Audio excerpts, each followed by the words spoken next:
One of the key things that I learned running a business was like separating yourself from the business, right? A lot of people will actually them and their business are one entity, right? So if the business is not doing well, they're not doing well. If the business is doing well, they're doing well, right? Like it's so synergistic. But when you learn to dissociate the two and go, business is the business and it's operating as its own entity, and I'm myself and I'm doing my best to move this business up, down, forward. But just because the business is going a certain way, that shouldn't affect who I am as a person. Welcome to Conversations That Grow, the show where we explore how the right conversations can shape our business, leadership, and even the way we see the world. I'm Sadaf Bainan, and today I'm joined by Bedad Jamshidi.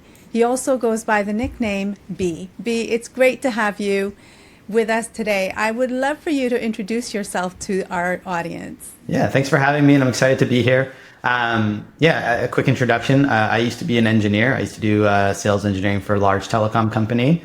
And I used to work with mid-sized businesses, 50 to 1,000 type employee range, and understanding kind of what's going on from like a C-level perspective, IT perspective, and then building out technology roadmaps for those customers. How do you get from A to B to C within those organizations? And I got to work with a ton of different customers doing that. And so that's where a lot of my business consulting, sales, leadership, and technology experience comes from. But why we're chatting is I've actually moved into becoming a marketing connector. And so over the course of a few years, I started learning how to build websites, Google Ads, SEO. And I really disliked doing 80-hour websites on the weekend for my customers. So I started looking for different marketing partners to work with. And as I did that, I noticed that most marketing agencies didn't really understand business, and most business people didn't really understand marketing. And so I thought I could bridge this gap. Right? Every time I put someone in the same meeting, they didn't speak the same language. And marketing agencies say they can do everything, but most of them actually can't. 85% of them aren't very good at anything. And the last 50% are good at 1 to 3 things. And so over the course of the last 6 years, I've talked to 1,032 different marketing agencies and experts. And I work with about 11% of my vetted network. And the entire thing that I do is I connect businesses to the right marketing partners as a matchmaker. That's awesome. I love that. And that was a great introduction. Thank you so much. B, we all have those conversations that just hit a little bit different, don't we? Yeah. So what's one that really changed the way you lead or think about business? Yeah, I mean, one of the conversations that I had very early on in CGEM is I had a co-founder, and that co-founder within the first 3 or 4 months of running the business decided, hey, this is not a fit for me. He was older.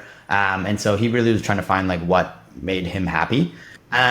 And I found that when he was leaving, that I took that very hard. And I remember just kind of sitting on the couch being like, can I run this business by myself? I never really enjoyed running things by myself. I always liked doing it with other people. And funny enough, that same co-founder, when I told him this, he said, B, you know that people typically find partners that fill in some sort of gap or some sort of hole. When he said that, I thought, oh, what gap or hole does he fill for me that I can't move forward without that. And when I thought about it, it was 2 things. It was one was I could actually talk to him about certain things, and I had someone to just, ideate with, think out loud with. But 2, he was also extremely good on the sales side. Like he was an enterprise level sales guy, working on multi-million dollar deals. And I was at the point as a sales engineer, also worked on big accounts, mid-sized accounts, but not at his level. And so those 2 gaps, I was like, this is why I don't think I can run the business by myself. And when I noticed that those 2 gaps were there, I thought, okay, well, if I like talking to people and thinking about ideas and doing stuff, what if I just found mentors and people within my community I could talk to? That solved that pain point. And then on the other side, on the sales side, I'm like, well, what level do I think I am compared to him? If he's a 10 out of 10, what am I? And I thought, I'm at least an 8 out of 10. I'm quite good at sales. I'm quite good at building relationships and things like that. And I asked him, could you be there as a backup in case I needed something? And he said, yes. So funny enough, I never had to use him.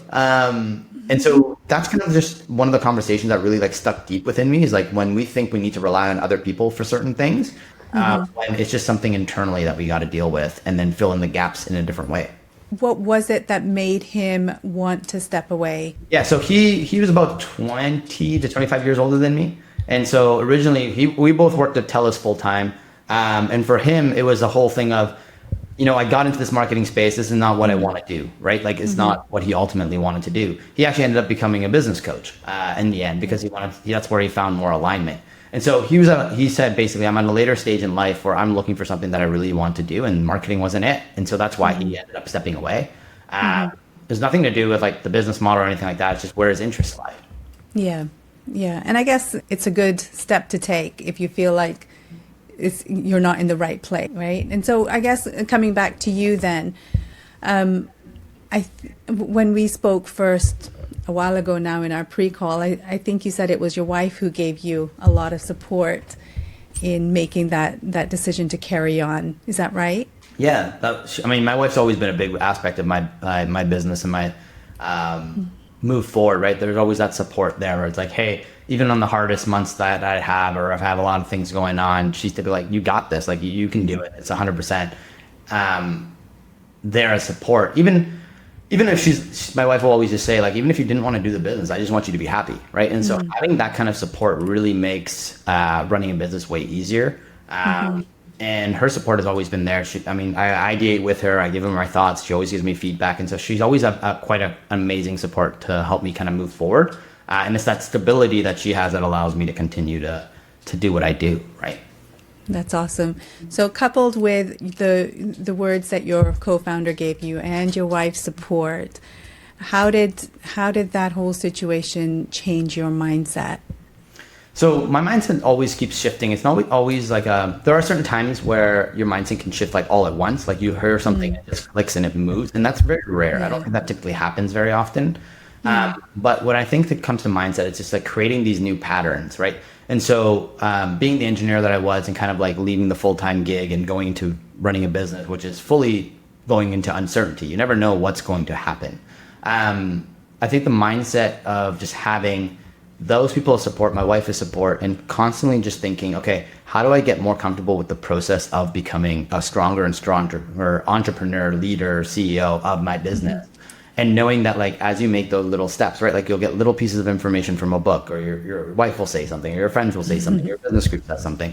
It's the combination of all of these little things that at some point you look like 2-3 years later and realize, oh, I don't think the same way that I used to think. Like the same things that used to bother me 2.5, 3 years ago don't bother me anywhere near in the same way, right? And one of the key things that I learned running a business was like separating yourself from the business, right? A lot of people will actually, them and their business are one entity, right? So if the business is not doing well, they're not doing well. Yeah. If the business is doing well, they're doing well, right? Like it's so synergistic.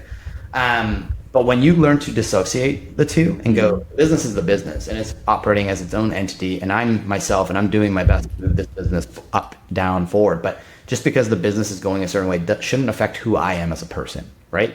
And making that dissociation really helps you kind of be in like the right mindset for business, because you can make much more smart decisions and see things more clearly rather than emotionally, because your identity is intertwined in the business.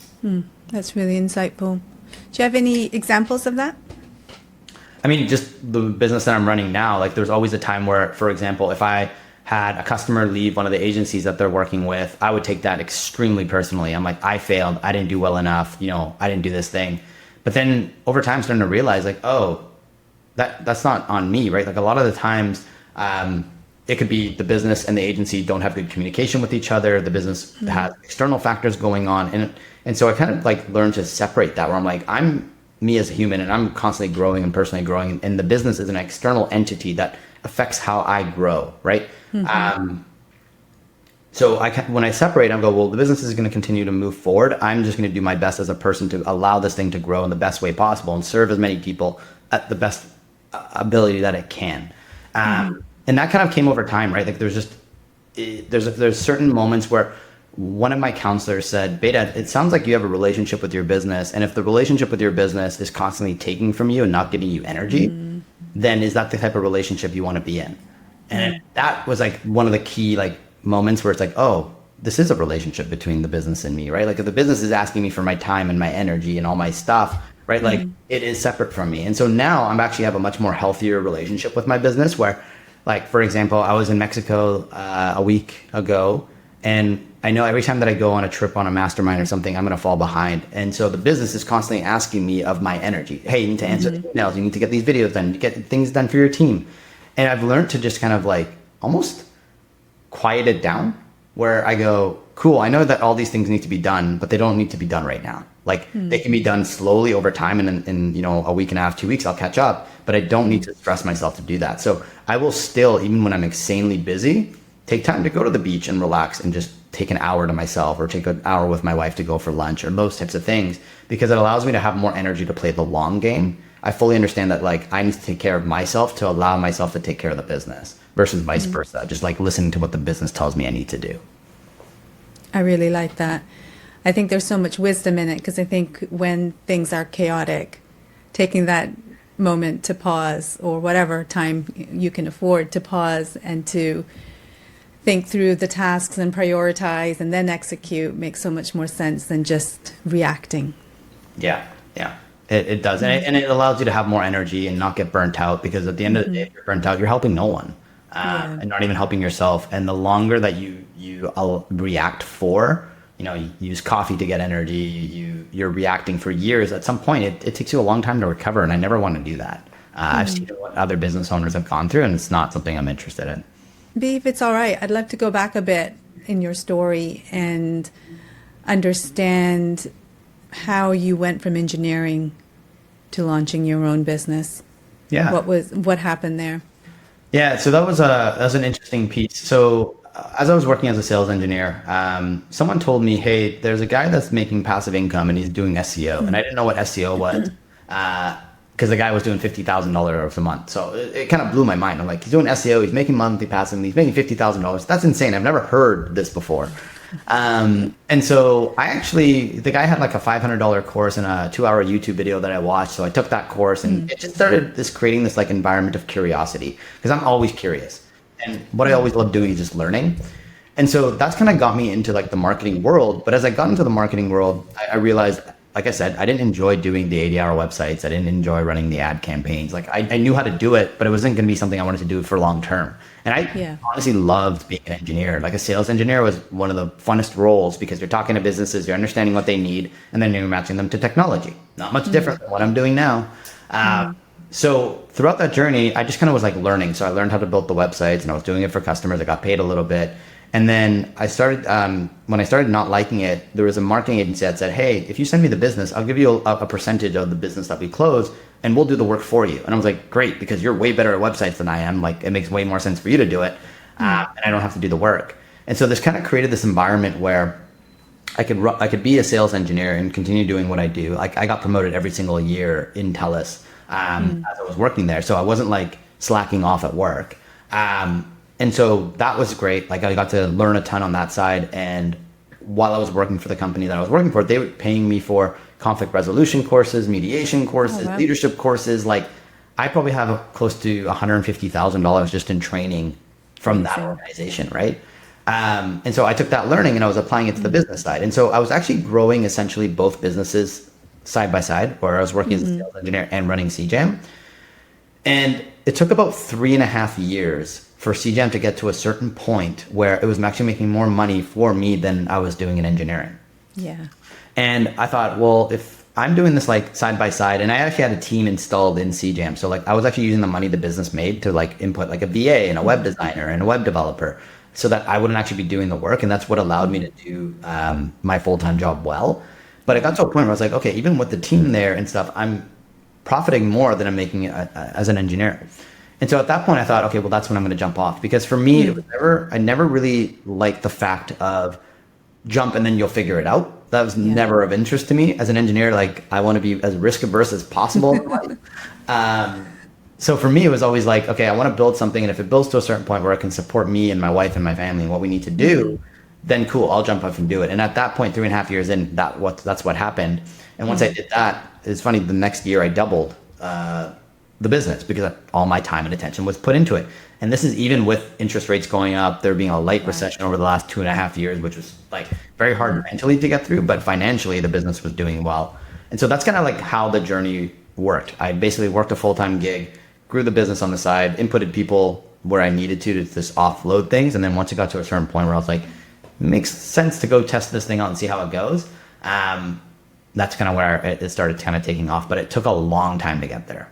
3 years, you were saying? Is that right? 3.5 years. Yeah. 3.5. Yeah. And now we've been running CJAM for about 6.5. That's a great story. I love it. Thanks.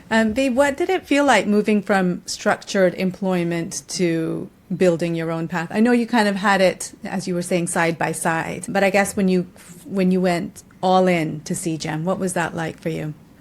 That was tough. I remember the first 3 months. So let me tell you what I mean by tough. Okay, Yeah. so I in CJAM, I had a year of runway. So if that means like the day I left my full-time job, and if I made no money that day for the next year, I could still pay all my expenses. I could still pay myself as a business and all that different kind of stuff. So like the risk level wasn't super high, but mentally it was very high for me. 3 months into the business, that's when interest rates started going up. And so a lot of my customers who had, borrowed money from the banks to buy businesses, they're like, let's say that they had to pay $16,000 back a month on their loans. Now it's $32,000 a month back on their loans. And so it put a lot of pressure on the businesses. A lot of businesses actually stopped doing marketing services. And so that was very mentally challenging at that time. For about 3-4 weeks, I was like, oh, did I just leave my full-time job? I'm about to move internationally to the Netherlands. And I don't know how much of my business I just lost because just something outside of my control happened and businesses are getting tighter. And so that was like really, really difficult to get through mentally. Got through the other side, still did great that year. But it was not an easy jump. And so from then till now, I'm still constantly improving that resilient mindset, that abundant mindset, removing that scarcity, being more comfortable with uncertainty. If you looked at me 2.5 years ago, when I first left to now, I'm an entirely different human. Like the amount of like uncertainty and risk that I can now take is 100 times what I could have taken at that time, which is really cool to see when you reflect on it and just kind of seeing like the growth that you've gone through. You were talking about the resilience and the resilience mindset and like being able to embrace uncertainty in a way that you couldn't before. Do you feel like that's something as an entrepreneur, as a leader, that you will always be doing, or is that something you arrive at eventually? So some people, I think, in entrepreneurship are kind of like a little bit more risk tolerant. Like it's just in their genetic makeup, right? Like you just meet these entrepreneurs that just love the risk, love running multiple businesses, love testing things. Like it's just in their blood. And then you have entrepreneurs like myself, which is not in my blood. I come from an immigrant family. We didn't have a lot of money growing up, all that different kind of stuff. So you come from a scarcity mindset.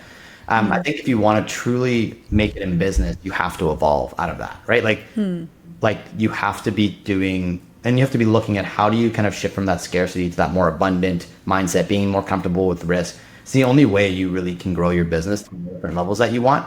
And I think the different levels of entrepreneurship, like if you're wanting to make multi-millions of dollars and you want to grow, to a Fortune 100 company, like you have to get comfortable with uncertainty. You have to get comfortable with risk and a lot of it, and just be able to take on more. And I think each level that you move up the chain or the ladder on the business side, that's one of the key factors that you have to get comfortable with. What do you think, or I guess what have you learned about yourself since starting CGEM and where you're at now? I know you've mentioned resilience, you've mentioned embracing uncertainty, but what else? I think for me, I just kind of learned that I'm very adaptable to the situations that I'm kind of getting into. And at the same time, it builds this personal confidence of, hey, I know that I'm going to be okay no matter what kind of happens, right? So that's kind of cool to learn that piece of it. And funny enough, in 2 days, I'm doing a presentation for my Fortune, like for TELUS, the company, the national team. And it's 10 lessons that I learned while running business. And just going through that process and like just all the different things that I've learned about how businesses run, businesses do things, how CEOs think, like these are all things that I've just like learned, and it just builds this kind of confidence around you. We're like, man, this is cool. Like regardless of where business is headed, right, with AI and all that different kind of stuff, like I built a crazy skill set of like engineering and marketing and leadership and running a team, and bringing all that together just builds this like sense of confidence. And I would have never had that in the same capacity if I had not run the business. Yeah. No, you're so right. And, the words that you've thrown out there, curious, adaptable, resilient, living with uncertainty, that's all, they all mark an entrepreneur, really, don't they? Yeah. If you don't mind, I'd love to hear some of the 10 lessons, or all of the 10 lessons, whatever you want to share with us. Yeah, I mean, the 10 lessons, it's like a whole hour talk. So Okay. I'll give you one piece of it. Like the first one is that entrepreneurship has multiple levels, right? Like, so most people, when they go into corporations, there's levels, right? You start as a junior employee, you move into senior, and then you move into a manager role where you manage a team, then director, VP, CEO. We all know that ladder, right? What people don't realize is that there's a whole other ladder on the other side. especially when you run a business, right? You start as a solopreneur. What's everyone's dream? They want to make $10,000 to $15,000 a month. They want to be a solopreneur. And that's just what they want to do. But then they don't realize that if they stay as a solopreneur, business is up and down. So you'll have some clients come, some clients go. So you're always basically just in this like flux of a wave of getting clients, not getting clients. And then you might even be a solopreneur where you're like, okay, well, I want to offload some of the lower value tasks, right? And I want to bring a team in. So you start bringing a VA person, maybe you're bringing a social media person or whatever it is. Then all of a sudden you're like, oh, I'm working with like 6 to 7 different people within my business. I'm actually now a manager, right? And so you're now managing a team. And you can go on a little bit of vacation. Some things will still keep running, but you're still running the business and being a manager of a team. So you still have to take care of your accounting and your financing, the strategy and the marketing and all that stuff. So it's a lot of work. And now you need to make more than the $10,000 or $15,000 a month because now you're paying a team. And you don't realize this.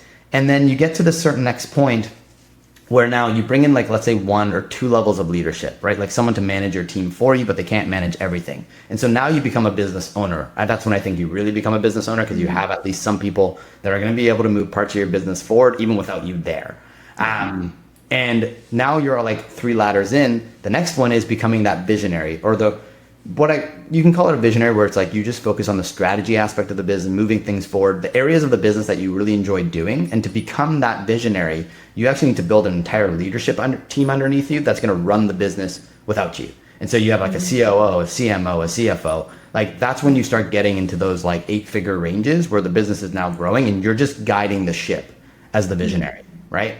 And then the final piece is people don't realize it's like, okay, cool, you figured that out. Now they go, do you either just like step off the brakes and put someone in and then remove yourself from the business? But most people then start going into things like M&A, investing into companies because they want to constantly grow. They're like, well, how do we keep growing? How do we keep moving? Because now we have this whole team we have to support. And so that's just like one of the lessons that I've learned in business is that there's a ladder on the corporate side, but there's a ladder also in like business ownership. Each time you go up a level, you have to become an entirely new human being because you have to actually function fully differently. And you have to be ready to take on more uncertainty and more risk at each level. And so most people like, I don't like the corporate ladder. There's a whole business ladder on the other side and it's hard. It's not easy. There's always a ladder. There's always a ladder is what I learned. How far up do you see your ladder going in CGEM? Yeah, so I've been in a lot of different groups. So I love being just like a connector. That's just what I do as a human. I like to connect with humans. I like to connect ideas together. I like to connect humans together. For me, where CGEM is right now, I'm kind of like in that like level 2, level 3 stage where I have a team of about 9 that I run within my company. And for me now, it's just like, how do I do what I do better, more efficiently and do it better for people? I don't think I want to build to being that like visionary status or that like, I'm like not interested. Money doesn't really drive me. What becomes more interesting to me is running the business the way that I kind of run it with being able to take about a month off at a time and have the business continue growing. That's going to be cool. But I also want to start speaking more. I want to go talk about how to connect with humans and the idea around connecting or even just sharing more knowledge that I know around the marketing agency world and landscape. Because a lot of people don't know how to outsource to people properly. And that's actually a big limitation. If you can't do that well, you're not going to be able to grow your business well. And so I want to start talking about a lot more of those topics. And so for me, it might be just like this blend of just having a business that runs itself, it's cash generating, but then also becoming a lot more of a thought leader, which is what I already kind of do on my LinkedIn and Instagram and all the podcasts I go on, is to really embrace that like thought leadership and get my thoughts and ideas out to the world. How has being a connector, a super connector, influenced how you approach growth for yourself and for your clients? Yeah, that's a great question. So a lot of what I've done and how I've grown my business is through building relationships. And a lot of people say that they're connectors, but when you start looking at super connectors, they just function differently, right? Most people can only really have 150 connections that they can stay in touch with. And that number is true, right? Like you get to a certain scale, but super connectors, some of these guys know thousands on thousands of people. And then based on like who you're talking to, certain things will come up and go, oh, you need to meet this person, this person, this person, this person. And we built systems for this, right? Like every time I meet someone, I have a whole system on how I organize where they go so that I know when I need to find them, I can find them for the customers or the people I need to connect them with. And also being a connector in a way, like building relationships where you can do in like 30 minutes, where you're now open to sharing information with them in the future, right? Like a lot of people will network, which I think is very different than connecting. Because when you connect with someone, I can go, hey Paul, we haven't talked in 6 months, but I have someone that I want to introduce you to. Are you open to that? And typically the answer you're going to get is yes, because they know that you're that connector and bringing people together. And so just having that ability to connect with people and connect ideas and thoughts together is literally how I grew my business. And that's why I go to all these masterminds and conferences and do podcasts, because I ultimately just want to connect with humans. And when you connect with humans, my brain just works on how do I bring people together. And that's how I that's how I run my business, and that's how I make money, which is kind of cool to do. That is very cool. How do you learn to do something like that? Is that just something inherent, that connector in you? Yeah, do you know what I mean? It's a great question. I think this is something I've actually thought about quite a bit. And I think it really comes down to, how there's business owners that are really good at just like running businesses, taking risk, and that's just what they thrive in. I think the same thing aligns on the connector side. There's certain people that have the foundational elements in your biology, where it's like, you're just good at talking to people and connecting with people and bringing people together. Like it's just a default of what you do. Can it be taught? Probably. Like if someone has some of those abilities, it can be taught, because you can think about it, you can train that muscle and build it. But I think there's going to be certain people that are just always going to be really, really good at it, because that's just how they're programmed. And then there's others that can kind of learn it. And then there's some that I don't think it just ever fits, right? Like it's really hard to be, for example, an introvert and be a super connector, right? Because think about if you put an extroverted super connector and an introverted super connector against each other, right? The extrovert just has way more energy to have conversations with people than an introvert does. It's just how the biology as that works. Can an introvert be a super connector? Absolutely. But it's just going to be take way more energy from them than it is going to take from the extrovert doing it. So I think there's these fundamental things where it's just in your nature to do. Yeah. And then the other aspects can be grown, but I think it's just way harder. Yeah. So is there someone in your family who's that way inclined as well? That's a great question. No one's ever asked me that, but my dad is 100% a super connector. He runs an accounting firm in North Vancouver, and every single person knows him there, right?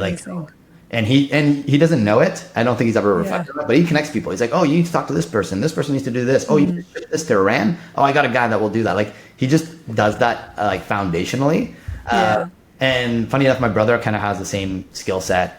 He's different than I am, but also he has an insane network in New York and all that different kind of stuff. And people love talking to him. He brings people together around for food. He's a very high level chef and consultant. And so you kind of see it throughout our entire family. We're just foundationally just people who like to connect with humans and bring people together. I love that. I really love that. What role do you think conversations play in then how you support each other?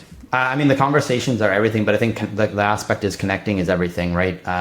Most people, when they are talking to a customer, their first thing is how can I sell something to this human? That's their first question.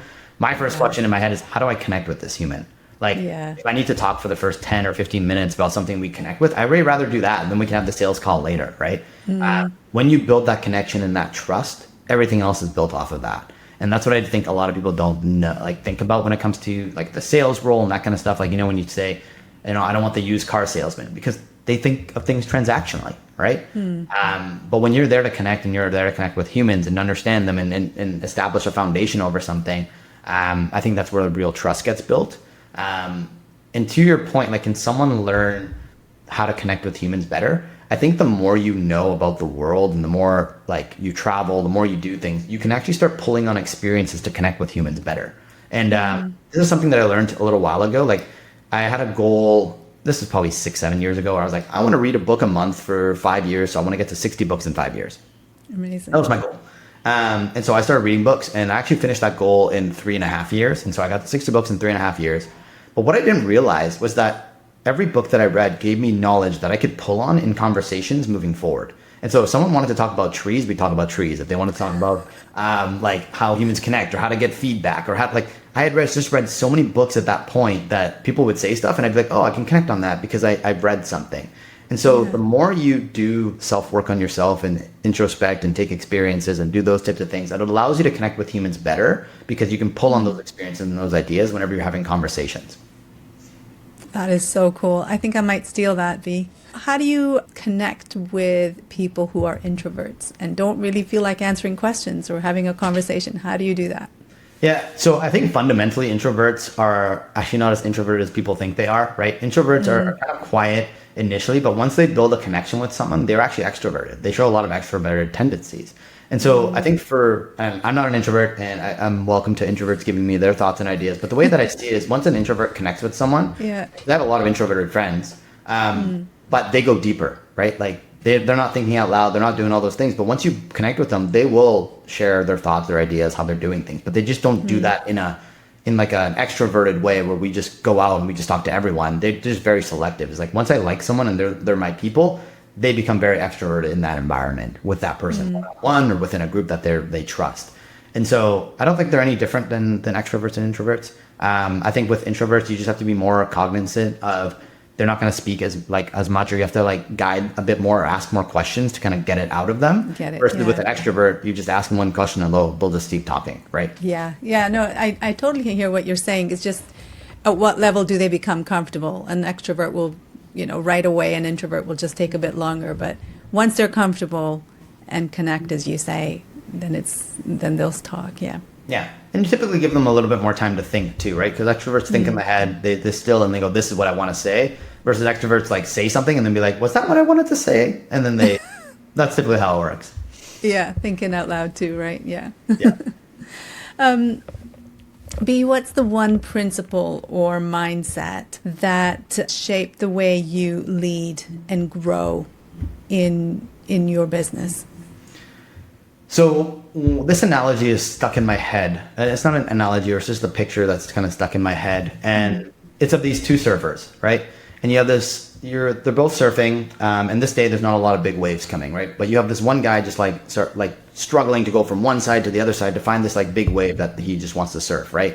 But the ocean's just not giving it to him today. And then you have this other guy who's like just kind of chilling, and just whatever wave kind of comes, he's practicing different things, whether it's his technique or whether the way that he stands up or whatever it is. The ocean is giving him certain things, and he's taking it and he's flowing with what he's given instead of trying to like force something. That's kind of stuck in my head where now I don't really think about the outcome of certain situations anymore. I think more of the process. And I'm like, if the world is giving me this is what I'm going to create with what the world is giving me, versus trying to force an outcome that it's just not there, right? Like the environment's not there. So think like, for example, you're running a business and the headwinds are against you, right? Like things are moving in another way. AI is taking over certain things that you're doing.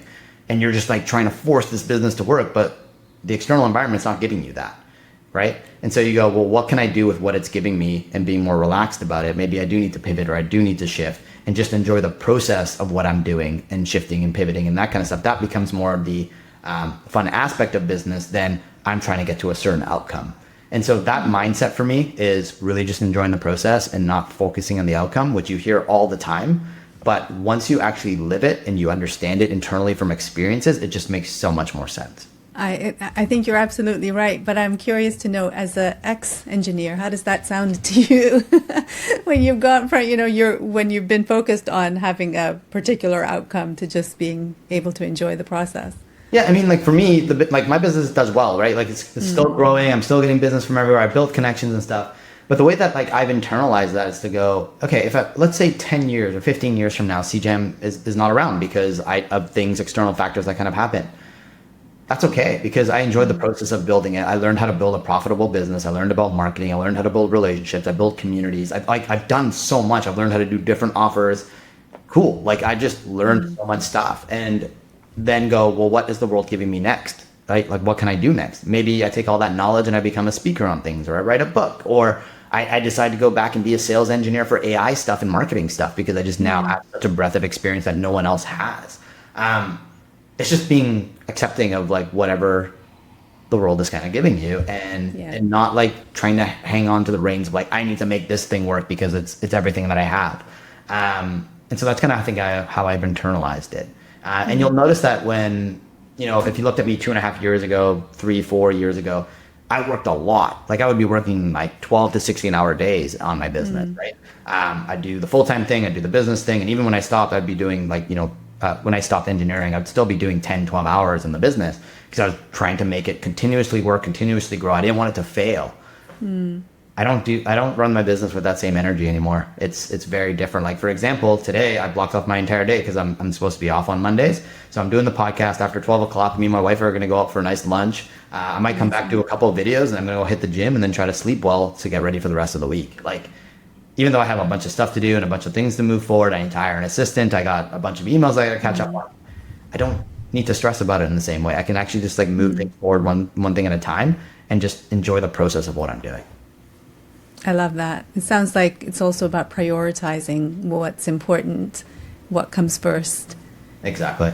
It's I've seen too many people get sick at such a young age, or they've given so much of their life and then later on go, is that actually what I wanted? For me, it's like, I'm only going to be 35 once. I'm only going to be 36 once. I'm only going to be 37 once. Like, so how do I get to enjoy those years? Because at some point, if I'm 55, 60, 65, looking back and going, oh, I wasted all of my youth growing a business and doing all that stuff. And I thought I'd have more time to do stuff later, but I'm not going to be able to do the same things that I want, like that I can do right now when 35. You know what I mean? Like going to play soccer and hang out with my friends, maybe going river rafting or those types of things, which are just much more intensive for the body that you won't be able to do later. So for me, it's all around like balancing life out and not prioritizing just the business or just making money. It's around like just living a full life that I'm like super happy about moving forward. Listening to you talk, I'm reminded of this other person I was listening to about being happy and what happiness brings or doesn't bring. And often, as he was explaining it, often we think, we want to make 6, 7, 8 figures, and that is when I'll be happy. I want to lose weight and get to X amount, like X pounds, and then I'll be happy. The list goes on and on and on. But actually, he was saying happiness is in the process. It's exactly what you're saying, actually, that it's in the growth. That's where the happiness is, because you don't really get happiness at arrival. If you've lost the weight that you wanted to lose and you get there, well, the only happiness you have is like you can never eat the foods that you really enjoy ever again if you want to maintain that, right? Exactly. I mean, there's so many different things, but I love what you're saying. It really resonates with this other person that has been saying similar kinds of things. So yeah. Yeah, it all comes down to what you want to optimize for in life, and as long as you're doing that proactively and not reactively, I think you win, right? Like at the end of the day, if you're like, I want to make a ton of money and I want to run 5 or 4 or 3 different businesses at the same time. That's what brings me joy. Cool, do it. Yeah. But if it's a reactive thing where it's like, I feel like if I run 3 or 4 or 5 different businesses and make this amount of money, then I'm going to be happy. I think when you have that mindset, you're ultimately just going to be unhappy at the end. And I've seen it enough times. Like I'm in business groups enough times to see people selling for 8 figures and being like, oh, I don't know who I am. And they're depressed because they don't know what they do next, right? And they're like, maybe I just start another business. It's like, no, like take that time to reflect, be uncomfortable for a little while. And in that uncomfort, things are going to align for you. Be like, this is what makes more sense, or this is where I want to go. And then going through that like journey, that's part of the journey, is going through that uncomfortableness. Yeah.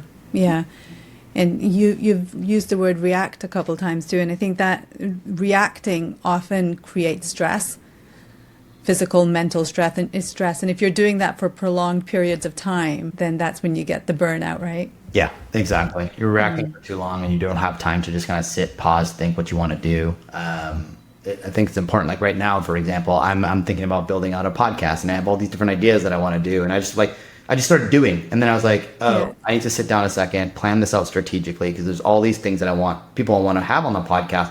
How do I build that image or that thing to kind of bring it around that? And then the question becomes, is the podcast for making money, or is it for me to like just explore my own curiosity? And I need to sit down and think internally to be like, what do I want to build for it? And that's just like an example in business where you have to take a pause for a second, go, how do I want to do this properly so that I'm doing it proactively rather than reactively? Are you the kind that gets caught up with the shiny objects? So if you're taking that pause and you see something that maybe is a little bit off track from where you're trying to get to, do you feel like you're going to go towards it, or are you good at blocking it out? I think I'm pretty good at blocking it out. And I get better and better at it, because I'm starting to realize with business, the more things you do, the more things you have on your brain. It's just like the more stuff that you have, the more stuff you're going to have on your brain. So for me, for example, AI is a super shiny object thing right now. Like everyone's kind of like running toward it, using it, but I'm using it very like I'm using it, but not in that way of like just throwing everything into it, because I'm like, it's going to take a little bit of time for it to like figure itself out.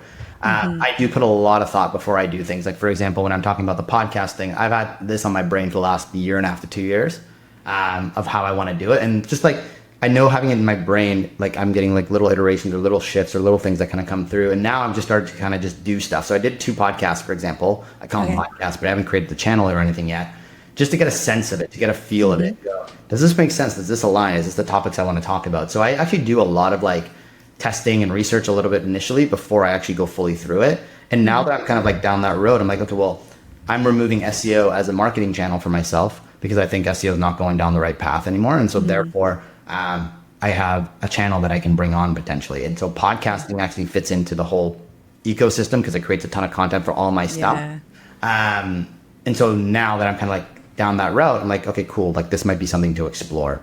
It was the same thing for when I built I have a marketing community that I've built over the last 8 months. And that idea, once again, was a year and a half, 2 years in the making. Because I always thought like, if I run a community, then I have to do a bunch of these things and it's going to add more workload. I have to do all this stuff and it takes away from my core business model.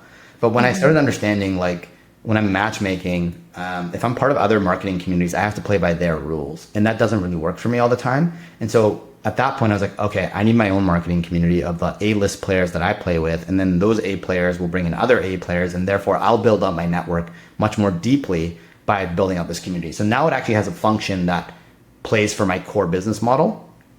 And now it starts making sense to me to run that community. But my question was always like, I don't want this community to take a ton of my time. And so because of that, I now basically only do 1 meeting a month for the community. I have a virtual networking event, and then each individual month I'll have someone come and do guest speaking. And so it doesn't take a lot of time for me now, right? Maybe it takes 30 minutes a month to run that group at the level that I want to run it at, and just setting expectations properly. But to answer your question, I don't run towards the shiny objects always.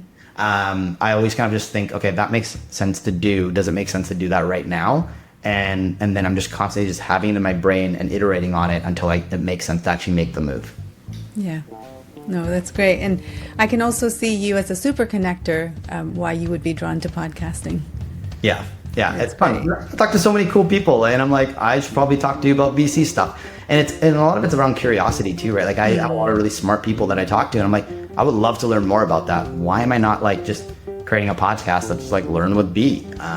Like as I'm learning from VCs and I'm learning from people doing like no code AI stuff, like why people want to learn alongside that are also curious. Yeah, no, that's great.